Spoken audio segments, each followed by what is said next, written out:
2 3 come on.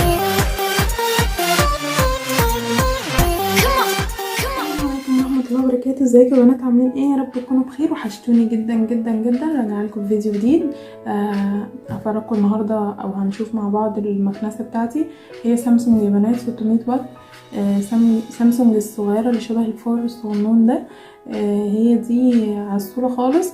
انا لما رحت اجيبها احترت كتير بين انواع كتير جدا. في كانت البرميل الكبيره دي معروفه، حسيت ان هي تقيله وهتبقى صعبه عليا في الحركه والشيل والحط وكده، فحسيت ان دي صغيره كده. هي كل حاجه لها ما لها وعليها ما عليها. هي صغيره بس يعني ايه لهلوبه زي ما بيقولوا. بس مشكلتها ان الكيس اكيد بتاعها صغير كمان، فهتضطري ان انت تغيري الكيس كل شويه، تفضي الكيس كل شويه، تفضي الكيس عشان لو مساحه الشقه او البيت بتاعك كبير. انا جبتها كده على قدي، حلوه حتى سهله الحمل والشيل والحط وكده. هفرجكم النهارده عليها. اول قطعه معانا يا بنات هو الخرطوم بتاعها ده الايد بتاعها قصدي، بتتركب في بعض طبعا معروفه. قطعتين كده. بعد كده اللي هي القطعه دي اللي هي الشفاطه بتاعتها او المساحه بتاعتها، معرفش الراس بتاعتها يعني whatever. وبعد كده يا بنات الخرطوم بتاعها اهو. دي الخرطوم العصايتين دول كده او الخرطومين دول كده بيركبوا في بعض، بيركبوا فيها وبتتوصل يعني. المهم دي تالت قطعه معايا.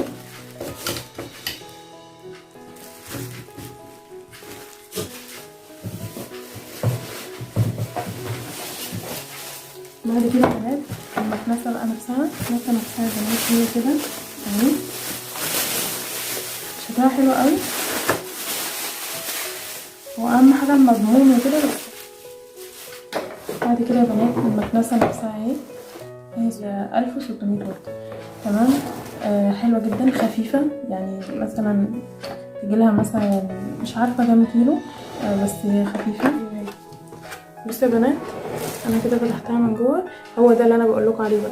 الكيس بتاعها صغير، بصوا الكيس بتاعها قد ايه. هو ممكن يكون حجم طبيعي عادي بس انا حاساه صغير يعني. بصوا هو داخل جوه بعضه كده اهو، بس يعني حلو يعني شغال. قصدي ان دي يعني لو مساحات كبيره، لو مساحه كبيره مش هتبقى عمليه قوي. فيها القطعه دي اهي. تمام. القطعه بتاعت الانتريه والركنه والحاجات دي. ماشي يا بنات، هو الكيس بتاعها اهو. فالناس اللي عندها مساحه كبيره يا جماعه الكيس ده مش هينفع معاهم. نصيحهم يجيبوا البرميل او الحجم الكبير. تمام. هي اسمها كده مكنسه برميل معروفه يعني. بس كده بنات اهي. ساعتها بقى عجبتني ليه؟ هي قويه جدا ما شاء الله. ساعتها هو جربها لي، عمل لي ايده كده ما شاء الله. اول ما عمل ايده كده وشالها يعني. هو دي طبعا خدعه. المفروض ان دي خدعه، حركه الايد دي اللي هو يشغل المكنسه ويعمل كده، ما يقدرش يعملها في مكنسه حجمها كبير. هي عشان حجمها خفيف، بس هي برضو مش خفيفه. هي حوالي 3 كيلو ونص او في حدود 3 كيلو ونص، 3 كيلو رينج 3 كيلو بالاحتمال كده. هو حط ايده كده وشغلها وشالها ما شاء الله يعني. بقى عامل كده الشفاط بتاعتها دي قوه الشفط بتاعتها ما شاء الله يا بنات. قوه الشفط بتاعتها كويسه جدا وسهله الحمل وسهله الحركه. وهي ما شاء الله 1600 واط. حلوه جدا. تقريبا مش عارفه ب 1800 جنيه ولا في رينج 1800 2000 مش فاكره قوي.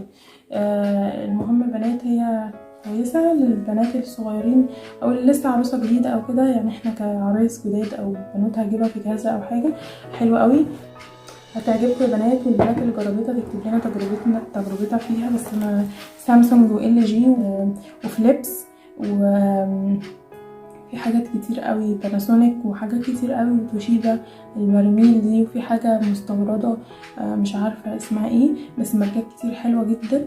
بعيدوا بقى عن الماركات المصريه في المكنسه، ما تزعلوش مني. الماركات المصريه في المكنسه بعضها مش حلو عشان برضو ما يعممش.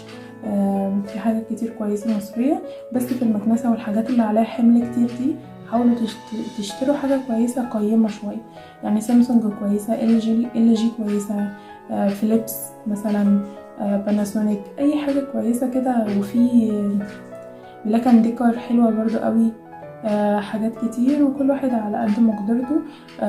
هي طبعا البراميل انا ما جبتهاش عشان خاطر حجمها تقيل قوي، وانا ما كنتش هقدر اشيلها، حاسه ان هي حوار يعني. فجبت دي مبدئيا، وان شاء الله لو احتجت التانية دي فيما بعد هجيبها عادي. بس كده بنات، يا رب اكون فدتكم. ما تنسونيش باللايك والشير والسبسكرايب. سبحانك اللهم وبحمدك، اشهد ان لا اله الا انت، استغفرك واتوب اليك. والسلام عليكم ورحمه الله وبركاته.